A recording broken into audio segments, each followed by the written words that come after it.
My wife left me at the altar, then texted me you deserved it 2 hours later. I can still remember the exact moment I realized she was gone. One moment I felt Samantha's hand trembling in mine at the altar, and the next I was grasping at empty air, blinking under the overhead lights, while dozens of friends and relatives stared on in confusion. The hush was absolute, as though someone had sucked all the sound out of the room. The officiant had opened his mouth to say something. I have no clue what. Maybe he was about to cue the exchange of vows. But before a single word came out, we all saw that Samantha had turned on her heel and walked away. Actually, walked is too gentle a word. She ran. My best friend Trevor, who was supposed to hand me the ring when the time came, looked just as stunned as I felt. This was the same man who had sworn to keep me from passing out from sheer nerves before the ceremony. Instead, he was frozen with me at the front of the aisle, watching my fiancée vanish through the side door, leaving her bouquet of white roses in a twisted heap near my shoes. For a second, I thought maybe I was having some out-of-body experience, like I'd fainted and was imagining this. I mean, how else could I explain the fact that my bride had bolted in front of everyone we knew? An anxious ripple passed through the guests.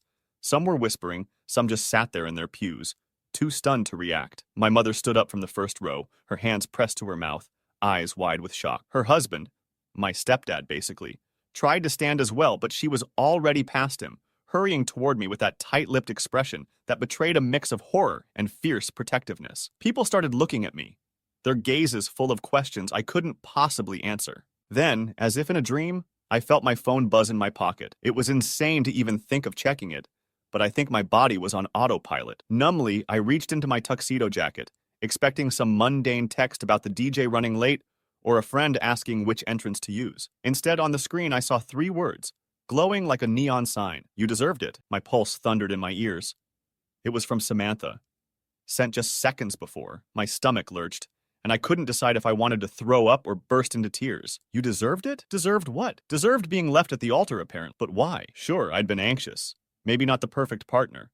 But I'd never dreamed she'd do something like this. We were supposed to be exchanging vows, for God's sake, not cryptic barbs over text. I felt Trevor's hand clamp down on my shoulder, trying to ground me. I caught a faint echo of his voice asking, "Ethan, man, are you okay?" I wanted to snap back that clearly I wasn't okay, but all I could do was stare at that text until the words blurred in my vision. When I finally blinked enough to clear my eyes, I realized the officiant was awkwardly clearing his throat, trying to get my attention. The guests were all looking at me. Samantha's mother stood up in her front row seat, a quiver in her lips. Her father had his arm around her, but he looked just as baffled as everyone else. A wave of mortified heat washed over me. I couldn't bear to stand there any longer, pinned under the weight of everyone's pity and curiosity. Without a word, I turned and nearly stumbled down the shallow steps leading away from the altar. I think Trevor was right behind me. Or maybe it was my cousin. Everything was a blur. My only clear thought was that I needed to get out of that room, out of that church, away from the hundreds of eyes that demanded I explain something I couldn't comprehend myself.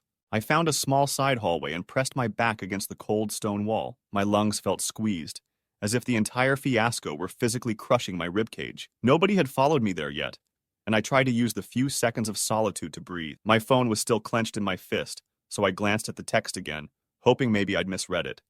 But there it was, bright and unmistakable. You deserved it. She was telling me I had it coming, that I somehow brought this on myself. Was this some twisted joke? Maybe she got cold feet and decided to lash out. That wasn't the Samantha I'd known for years, though. Samantha was steady, thoughtful, not the type to humiliate me in front of everyone and send a nasty message as a parting shot. Even as a comedic prank, this made no sense. But if it wasn't a prank, then what was it? I heard voices echoing from around the corner. My mother, calling my name. Somebody else whispering about how the bride had just run off. My chest tightened, and I forced myself to step back into the hall to face them. If nothing else, these people deserved some acknowledgement that I hadn't spontaneously combusted. My mom spotted me and hurried over, her eyes wet, face taut with concern. She tried to speak, but all that came out was a quavering, "Ethan." She reached for my hand, and I caught the faint smell of her vanilla-scented lotion, which reminded me of when I was a little kid. Suddenly I felt like crying again, but I just shook my head and looked away. "I'm fine," I lied, struggling to keep my voice steady. I don't know what's happening." I realized how pathetic that sounded. The clueless groom who'd just been ditched, and I felt my cheeks flush. My mother squeezed my hand, probably as helpless as I was. That moment, I saw Samantha's father pushing past a few guests to come toward us. He was a formidable man, ex-military, tall and broad. His face was normally stoic, but now it was etched with worry and confusion. "Ethan," he said quietly, "what on earth happened?" He looked me up and down, probably trying to piece together if we'd had some argument backstage. "Where is she?" If I'd had any answers, I would have given them. "I don't know," I murmured. "She just ran, and I got a text." I hesitated, unsure whether to reveal it, but I handed him my phone, letting him read the short message. His jaw tightened as he handed it back. He exhaled sharply. "Well, we can't have everyone standing around forever. We'll let them know the ceremony's postponed until we figure out what's going on." His eyes flickered with a trace of anger and something like protectiveness toward his daughter. "I'm sorry, Ethan. This is beyond unexpected. Let me go check on her parents' car, see if she's waiting outside." Then he was gone, striding purposefully toward the doors. Trevor showed up next, flanked by a couple of groomsmen and my cousin Madeline. They all looked like they'd been ambushed by a tornado, and I guess they had. Trevor parted his lips, maybe to crack some ill-timed joke, but then saw my expression and thought better of it. Instead, he just placed a hand gently on my back. "Dude," he whispered, "we gotta get you out of here. This is not helping." Part of me wanted to stay behind, maybe in case Samantha decided to come back, but the thought of returning to that altar, with the guests still whispering, paralyzed me. I let Trevor guide me through a side exit. We slipped out into the church courtyard. The sunlight felt harsh against my eyes. Trevor rummaged for his car keys, but I put a hand on his arm. "Wait, I need to see if I can call her." My hands trembled as I tried dialing Samantha's number. It rang twice, then went to voicemail. I tried again, same thing. Each unanswered ring felt like a knife twisting in my gut, carving out new pockets of panic and confusion. Finally, I gave up. "She's not picking up." Trevor sighed, pressing his lips together. "Let's just go somewhere, bro. We can't do anything here, and it's painful enough as it is." And so we left. We slipped away like fugitives, driving out of the church lot while wedding guests lingered, not sure whether they should leave or wait for official word. I couldn't stop picturing Samantha's father making an announcement that the bride had changed her mind. Had she, though? Or was there a more sinister reason? My thoughts kept circling around the text. "You deserved it." Deserved what? A public shaming? A meltdown at the altar? I ran through my mental catalog of everything Samantha and I had experienced in the last few months. The wedding plans, the arguments over the guest list, the times I teased her about picking peach over ivory for the floral arrangements. None of that seemed big enough to cause her to do this. She'd never seemed so resentful as to stage a runaway scene. Something massive was missing from my understanding. Trevor's car was mostly quiet, apart from the purr of the engine and the random squeak of the windshield wiper. Finally, he said, "Do you have any idea why she'd do this? You guys always seemed so solid." I swallowed, my mouth dry. "I can't think of anything." "Yeah, we had normal fights, but nothing like this." I didn't mention my phone conversation with my ex weeks earlier because it had never seemed that significant. Even if we'd texted a few times, I was sure it wasn't enough to blow up my wedding day, right? "I'm sure we'll figure it out," Trevor said, but his voice lacked real confidence. We ended up at a diner, the kind with chipped formica tables and flickering fluorescent lights. I felt ridiculous walking in wearing a tuxedo, as though I'd shown up for the wrong costume party. People stared, but I barely noticed, too distracted by the swarm of unanswered questions in my head. Trevor ordered coffee for both of us, probably thinking I needed a jolt. I sipped it absently, ignoring how bitter it was. My phone sat on the table between us, silent. No missed calls or texts from Samantha. Half an hour passed, then an hour. Eventually, Trevor said, "So do you want me to take you back to your place or your mom's place?" "My place," I murmured, though the thought of returning to the apartment Samantha and I had begun setting up for our married life made me feel ill. But it was better than imposing on my mom or facing the pity party. We paid the bill, left a tip, and drove off again. The trip home felt interminable. Every stoplight gave me too much time to brood. I kept replaying the instant Samantha let go of my hand, then that text, then her father's stunned expression.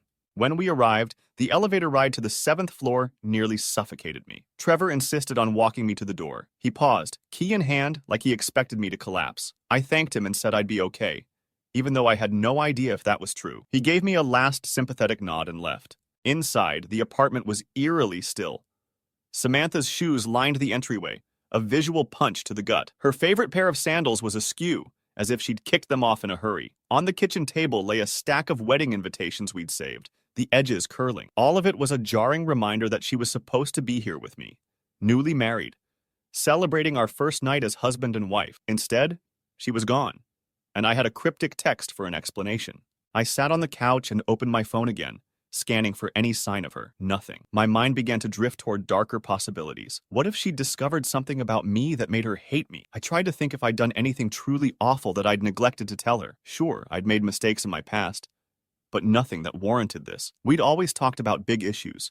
Exes, finances, priorities. Could I have been too naive to realize I'd messed up somehow? Hours passed. I didn't eat. At some point, I must have fallen asleep because when I woke, the light was different.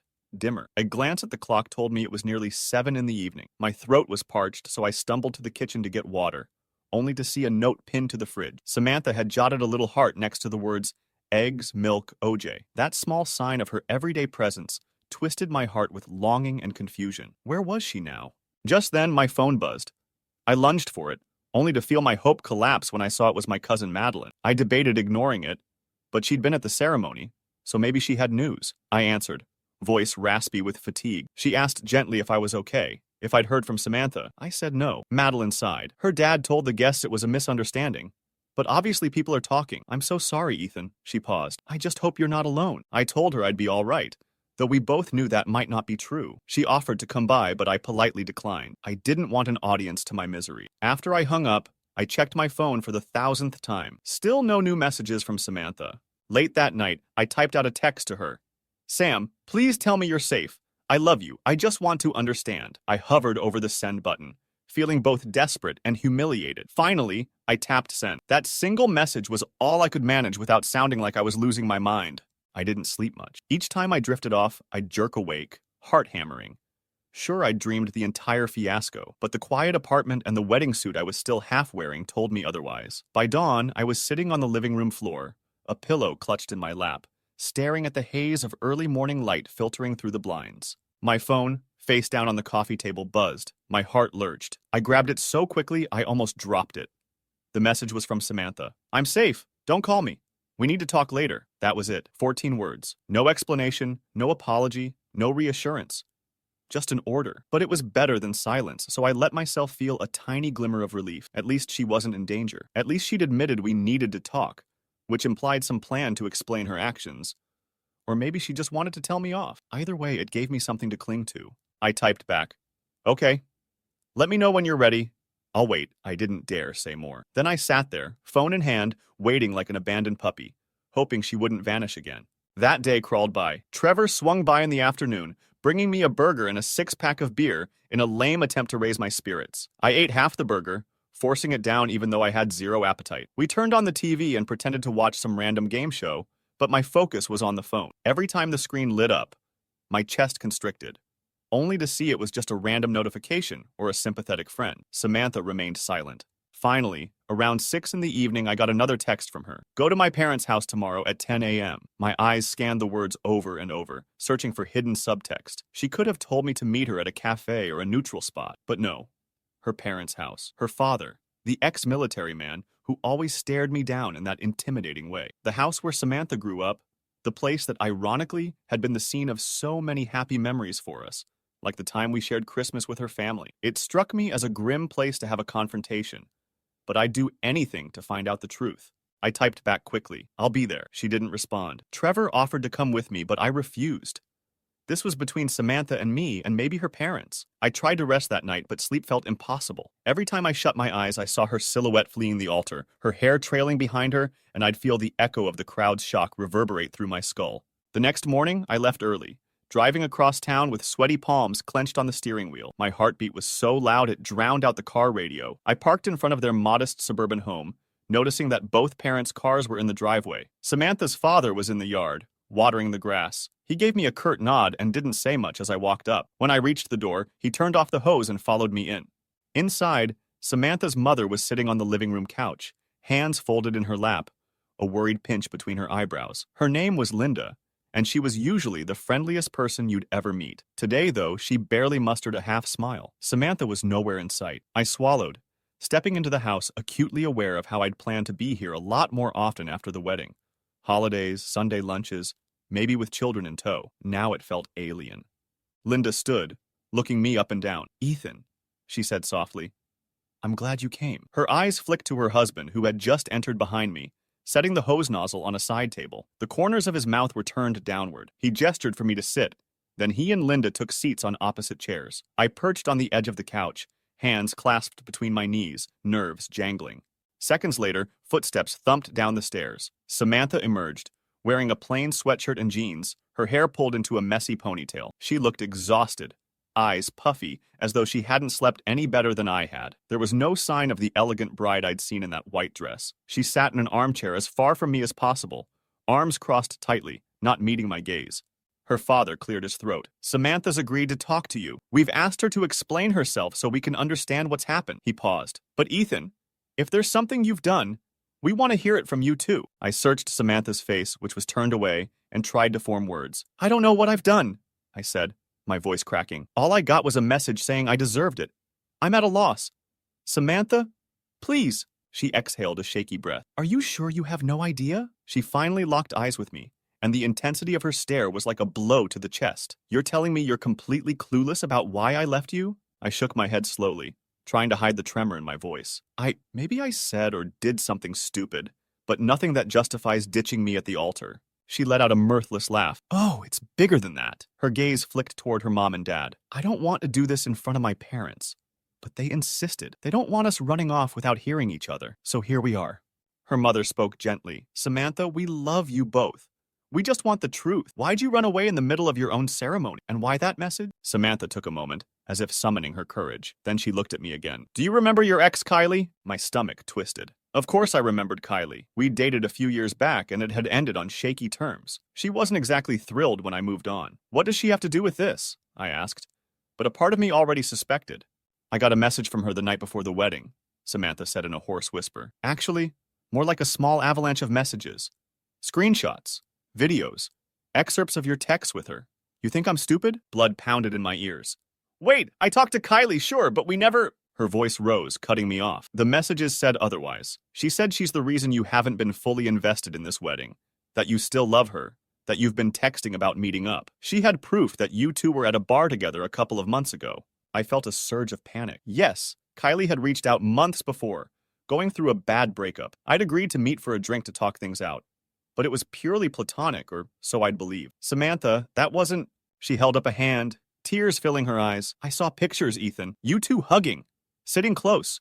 Her telling you she missed what you had, and you replied. You said you sometimes think about it too. You really expect me to stand there and pretend I trust you with vows when you're still telling your ex you think about your past together? My face burned. I knew exactly what she was referring to. That single, stupid moment of weakness when I admitted I occasionally thought about our old memories. It was meant as a nostalgic admission, not a proposition. But how could I possibly convey that now, especially after Kylie apparently spun the story to sabotage my relationship? Samantha's father let out a curse under his breath. Her mother looked stricken. I tried to speak calmly, but my voice shook. It wasn't like that. I met her a few times because she said she was depressed, needed a friend. We talked about old times, but nothing else. I never planned on going back to her. I love you. Samantha's lips trembled. If you loved me, you wouldn't hide things. You wouldn't lie by omission. You wouldn't say, I sometimes think about us too, Kylie. That's not something an engaged man says to an ex without feeling at least a shred of lingering romantic interest. I saw the heartbreak in her eyes. I wanted to close the gap between us to hold her, but I knew she would recoil. Her father looked at me. You said you had no idea why she'd run. But clearly, you've been dealing with your ex behind her back. I winced. I wasn't dealing with her. I mean, yeah, I didn't tell Samantha because I knew she might worry or get jealous, and I thought it was harmless. I thought if I told her it would just spark an unnecessary fight. But I swear, I never cheated. I never even entertained the idea of leaving Samantha. Samantha's eyes flashed. Well, Kylie painted a whole different picture, and it scared the hell out of me. She said you still get together, that you regret proposing to me, all sorts of garbage. And while some of her claims seemed over the top, seeing you in that bar with her, seeing your affectionate messages, proved she wasn't lying about you two staying in touch. How was I supposed to trust you wouldn't break my heart down the road? Tears slid down her cheeks. I couldn't do it, Ethan. I felt like a fool, standing there in that dress, about to commit my life to someone who might still have one foot in his past relationship, so I bailed. And I sent that text because I wanted you to feel the shock and hurt I felt when I opened those messages. Like it or not, you deserved a piece of the betrayal you dished out. I stared at her, the weight of her words pressing in on me, crushing me. I tried to respond, but my throat closed up. Finally, I managed. I'm so sorry, Samantha. It never should have gone that far. I swear, I never intended to hide anything that big. I just, I didn't want you to worry. And yeah, I guess I was curious how Kylie was doing, but it wasn't romantic. Samantha laughed, a hollow, bitter sound. Curious enough to keep meeting her, though.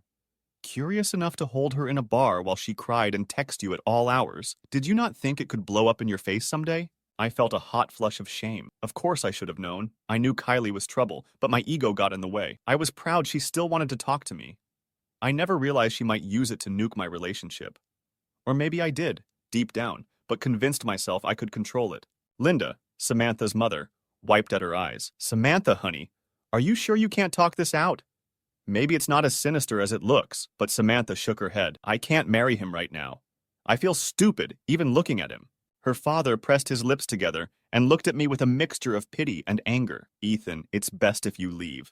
Let us figure this out as a family. My daughter's not ready to see you. A knot of despair formed in my chest. Please, can't we talk alone? She shook her head emphatically. No, not now. I need time, and you need to figure out what the hell you really want. If you ever truly wanted just me, you wouldn't have entertained Kylie's messages. Her father stood, signaling the conversation was over. I rose, trembling. My eyes locked on Samantha, silently begging for a second chance. She avoided my gaze, arms still folded. Linda muttered a helpless goodbye as I crossed the threshold. The door closed behind me with a thud that felt final. I stumbled to my car, stomach churning. As I fumbled for my keys, I thought about how only a day earlier I'd been standing at the altar, expecting to be married by now. How quickly everything had flipped from joyous anticipation to raw heartbreak and shame. Was it my fault? Did I deserve it, as she'd said? Maybe in some twisted way, yes. I'd misled her, even if it was unintentional. Now I was paying the price. The next few days blurred together. People called to ask how I was doing, but I avoided them. Trevor and my cousin Madeline showed up at my door to check on me, bringing groceries and worried expressions. I mumbled half-coherent updates, mostly that Samantha wasn't speaking to me. Some nights, I'd lie awake on the sofa, remembering how Samantha used to snuggle against me there, her legs draped over mine, mocking whatever sitcom we found on TV. The apartment felt void of warmth, haunted by the ghost of what should have been a happy marriage. I tried texting Samantha twice more, short pleas to let me talk to her, but she never responded. She probably needed space, or maybe she was dealing with Kylie's barrage of manipulative texts. I wanted to throttle Kylie for orchestrating this nightmare, but I also recognized my own part in it, for giving her the ammunition. When a week passed without a peep, I finally decided to see if she'd at least talk on the phone. She picked up on the second ring, voice cold. Ethan, I said I needed time. I know, I rasped, but I need to hear you, to apologize properly. I've heard enough apologies, she snapped. You keep saying you're sorry, but you were never sorry until you got caught. That stung. That's not true. I never thought it was something that needed an apology because I didn't see it as cheating. But I understand now how hurtful it was. A long silence. Then she sighed. I can't do this right now. I'm staying at my parents', and I told them I'm not sure if I'll go back to our apartment. You might want to start considering your own separate place. At least for a while, my chest constricted. What? You're moving out? Don't act surprised, she said, her voice trembling with anger or sadness or both. I can't live with someone I don't trust. I closed my eyes, the sting of tears burning. Please, Samantha. I love you. Yeah, well, love sometimes isn't enough. Her voice cracked at the end, and before I could say anything else, she hung up. I sank onto the couch, pressing my palms to my eyes until I saw spots. She'd run out on our wedding day, left me with a humiliating text, and now she wanted me to pack up my illusions of us living together. Part of me felt furious. Like, how could she be so heartless as to leave me humiliated in front of all our friends and family? Another part insisted I'd brought it upon myself by lying. Maybe I was the heartless one, or at least the stupid one. As the days rolled on, I had to face the practicalities of canceling what remained of wedding arrangements. There were vendors who wanted final payments, a canceled honeymoon flight to figure out, half unopened gifts from guests. Each time I made a phone call or typed an email, I felt like I was reminding the universe of my colossal failure. People tried to be sympathetic, but the pity in their voices was suffocating. Weeks turned into a month. Samantha stayed at her parents', effectively avoiding me. Rumors floated around our social circles. Some people said I'd cheated. Some believed she was the unstable one. I tried to keep my head down and ignore it all. I took days off work, using up vacation time. My boss, a kind older woman named Patricia, quietly told me to take as much time as I needed. I think she saw the dead look in my eyes. Eventually, Samantha reached out via email, a short, tense note. We should talk. There are details we have to settle, including the apartment lease. Also, I'd like to hear your side in person without my parents around. My heart pounded as I read it. a new surge of hope flickering. She was inviting me to talk. Granted, it sounded more like a business meeting, but it was something. We met at a small cafe we'd frequented in better times. I arrived early, nerves jangling, wearing casual clothes that felt foreign compared to the tux. When she walked in, my heart clenched. She looked tired, hair pinned back, wearing no makeup. She sat down across from me, wrapped her hands around a cup of tea, and stared at me with guarded eyes. "I'm sorry I've been ignoring you," she began, voice low. "I needed space to process everything." I swallowed. "I understand, I hated it, but I get it." She exhaled shakily. "I don't know if we can salvage this, Ethan. I feel so betrayed. Even if you didn't physically cheat, you gave Kylie a piece of your heart by staying connected with her in secret." I tried to speak calmly. "I never gave her anything romantic, Sam. We had a history, that's true. And maybe I was too nostalgic, but it was never about choosing her over you. I was just naive enough to think it was harmless." She studied me, her gaze flicking over my face as if searching for lies. "How can I be sure you're not going to do something like this again? Even if you thought it was harmless, you obviously neglected to consider my feelings, my trust." I pressed my lips together. "I'll do anything to show you I'm serious. Therapy, counseling, whatever. I'll cut Kylie out of my life completely. I just want a chance to prove I only want you." She looked away, tears welling up. "That day, you have no idea how humiliating it felt to be blindsided by your ex's messages. Kylie basically told me I was second best, that you were too cowardly to break it off with me, but you still wanted her. Standing in that wedding dress with everyone waiting, I felt so sick I could hardly breathe, so I ran." Hearing the raw pain in her voice nearly broke me. "God, Sam, I wish you'd talk to me before the ceremony. I swear it's all lies or half-truths twisted by Kylie. I'd never choose her over you. She must have wanted to sabotage us." She nodded. "Clearly that was her goal, but I also blame you. You gave her ammunition." I nodded, tears threatening. "I did. I know." We sipped our drinks in silence for a bit. She eventually said, "I'm not ready to move back in or anything drastic, but I'd like to keep talking. See if we can reach a place where I feel safe trusting you again. No promises beyond that." It was more than I deserved, I agreed, and thus began a slow, tentative process of reconnecting. We met weekly, sometimes at the park or a restaurant, always in public spaces, as if she needed the safety of other people around. We hashed out details, like who would keep the apartment, how to handle the leftover wedding bills. Most nights, I returned to a lonely living room with half of Samantha's possessions still scattered about, reminding me that she was once part of every corner of my life. We also dug deeper into our relationship history, analyzing the ways we communicated, and clearly, the ways we failed to communicate. It was exhausting and often painful. There were tears, arguments, and confessions. I discovered that Samantha had a past boyfriend who cheated on her, which left her extremely sensitive to any hints of infidelity. Knowing that, I felt even more guilt for playing with fire by letting Kylie back into my life in any capacity. When 2 months had passed, Samantha agreed to couples counseling. Our therapist, a gentle-voiced older man named Dr. Harrell, guided us through sessions that forced us to articulate resentments and hopes we'd buried. Samantha told me, with tears streaming down her cheeks, that she still had nightmares about standing at the altar, feeling her world collapse. I confessed that I felt a gnawing shame about my secret conversations with Kylie, acknowledging how deeply they'd hurt Samantha. Progress was slow, but there were small breakthroughs, moments when Samantha would let me hold her hand, or times we'd laugh at some silly memory from our better days. We didn't talk about a new wedding date. That subject was too tender, too loaded with painful reminders. But I harbored a quiet hope that if we kept working on it, maybe we could find our way back to the aisle someday. The first time Samantha voluntarily came over to the apartment after that day, I could see the tension in her shoulders. She lingered in the doorway, scanning the living room like it was booby-trapped. Slowly, she walked around, touching familiar items, a photo of us at the lake, the sofa where we'd binge-watch shows. I stood back, heart pounding, afraid to intrude on her process. At one point, she turned to me, tears brimming. "I wanted this to be our home forever," she whispered. I approached cautiously. "It still can be," I said softly. "If you want that someday, we can make new memories, better ones." She looked at me for a long time, then nodded, though I couldn't tell if it was agreement or just acknowledgement of my words. Even so, it felt like a step, a possible shift from never to maybe.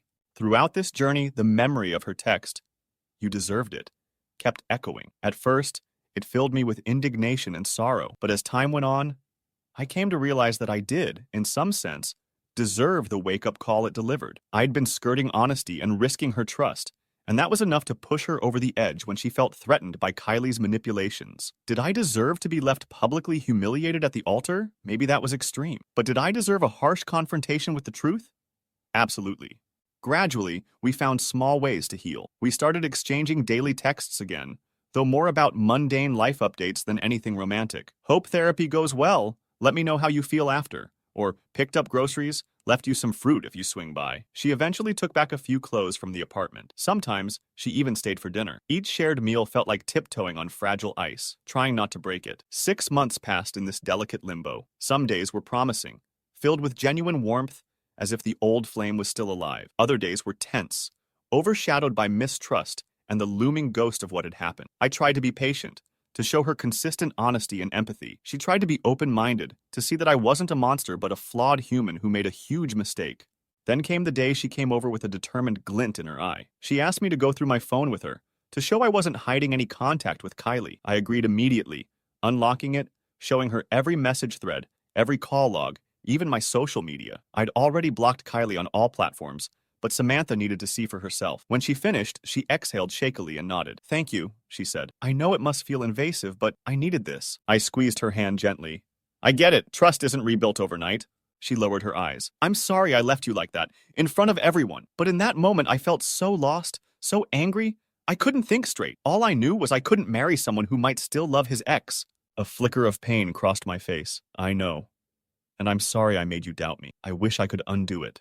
She nodded, a tear slipping down her cheek. "So do I." A year after the would-be wedding day, we stood in a park near her parents' home. The air was bright with sunshine, the grass freshly cut. We'd come there to talk about the future. I found myself trembling, remembering how I'd wanted to propose in a place like this once upon a time.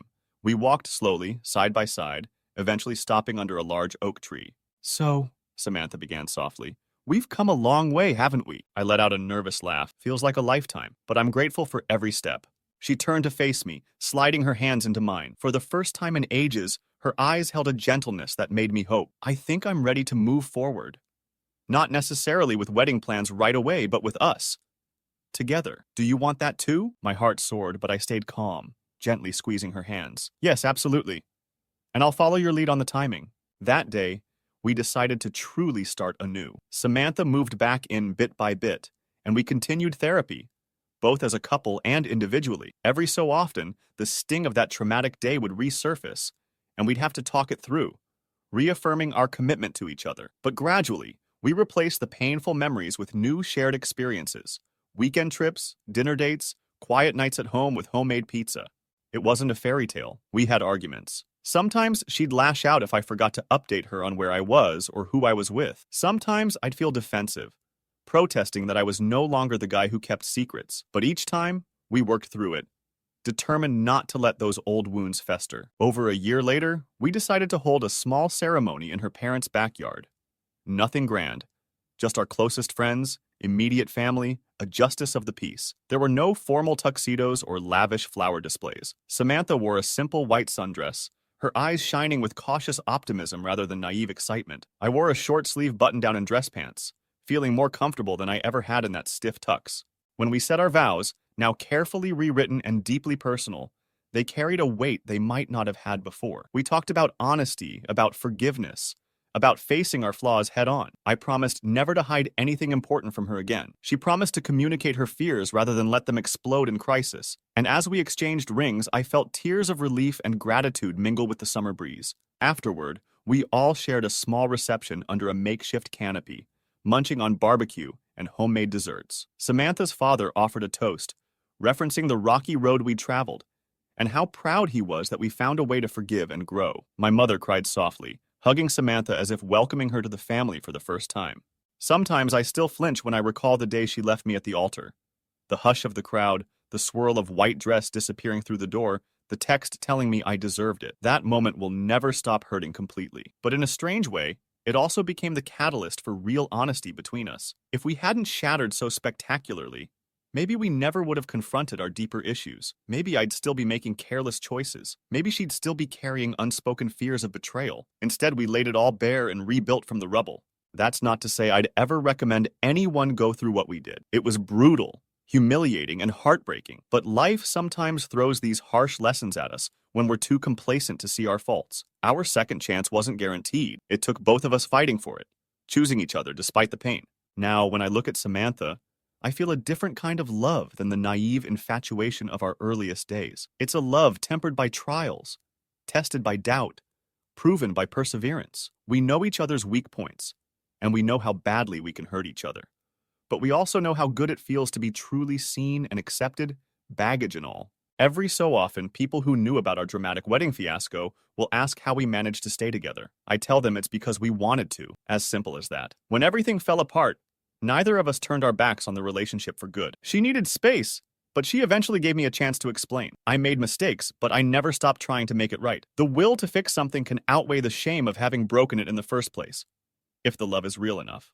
So that's our story, messy as it is. Samantha left me at the altar, then texted me, "You deserved it." Maybe at the time I did deserve a hard lesson in honesty and loyalty.